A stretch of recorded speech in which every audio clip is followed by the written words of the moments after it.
പ്രിയങ്ക ഗാന്ധി വയനാടിന് വേണ്ടി അമിത്ഷായെ നേരിട്ട് കണ്ടിട്ട് കുറച്ച് ഫണ്ട് ആവശ്യപ്പെട്ടിരുന്നു. കുറച്ച് ഫണ്ടല്ല, ഏകദേശം 2000 കോടിയിലധികം ഫണ്ട് ആവശ്യപ്പെട്ടിരുന്നു. അമിത്ഷാ അത് കൊടുക്കാന്നും പറഞ്ഞതാണ്. പക്ഷേ കേന്ദ്രം വീണ്ടും പറ്റിച്ചിരിക്കുകയാണ്. ഇനി എന്നാണ് ആ ഫണ്ട് കൊടുക്കുന്നതിനെ കുറിച്ച് ഒരു തീരുമാനം ഇതുവരെ ആയിട്ടില്ല. ഇന്നലെ പറയാമെന്നാണ് പറഞ്ഞത്.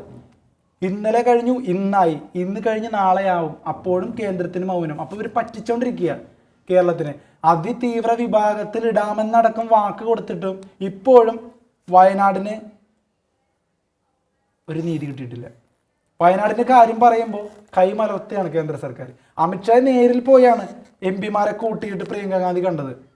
എന്നിട്ട് പോലും ഒരു നീതി കിട്ടിയില്ല. അത്രത്തോളം സ്നേഹാതുരമായൊരു മീറ്റിംഗ് ആയിരുന്നു അതെന്നാണ് പറഞ്ഞിരുന്നത്. അമിത്ഷാക്ക് വരെ സന്തോഷമായി എന്നാണ് കേട്ടത്. പ്രിയങ്ക ഗാന്ധി ഇങ്ങനെ വന്നപ്പോഴേ അമിത്ഷാക്ക് വളരെ സന്തോഷമായി. ഒരു ഭരണപക്ഷം പ്രതിപക്ഷം എന്നുള്ള ശത്രുതൊന്നും ഇല്ലാതെ വളരെ സ്നേഹത്തോടെയാണ് അമിത്ഷാ എതിരേറ്റത്. പ്രിയങ്ക ഗാന്ധി അത്രത്തോളം റെസ്പെക്റ്റോടെയും ബഹുമാനത്തോടെയുമാണ് അമിത്ഷായെ കണ്ടത്. പക്ഷേ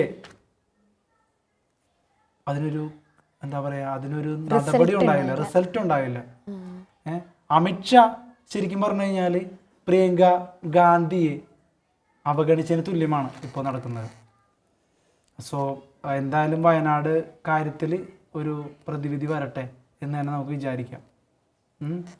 വയനാട് കാര്യത്തിൽ പ്രിയങ്ക ഗാന്ധിയൊക്കെ അത്രയും പോയി സംസാരിച്ചിട്ടും ഒരു നടപടി ആവാത്തൊരു സാഹചര്യം, അത് നല്ലതല്ലത്. അവരത്രത്തോളം പ്രതിപക്ഷ ഭരണപക്ഷം ഒന്നും നോക്കാണ്ട് ഒരു നല്ലൊരു തീരുമാനത്തിന് വേണ്ടിയിട്ടാണ് അവർ പോയത്. പക്ഷേ അമിത്ഷാ അടക്കമുള്ള കേന്ദ്ര സർക്കാർ ഇപ്പോഴും വയനാടിനോട് കാണിക്കുന്ന ഈ അവഗണന ശരിയല്ല. അതുകൊണ്ട് വയനാടിന് എത്രയും പെട്ടെന്നൊരു നീതി നടപ്പാക്കുക എന്നാണ് എനിക്ക് പറയാനുള്ളത്.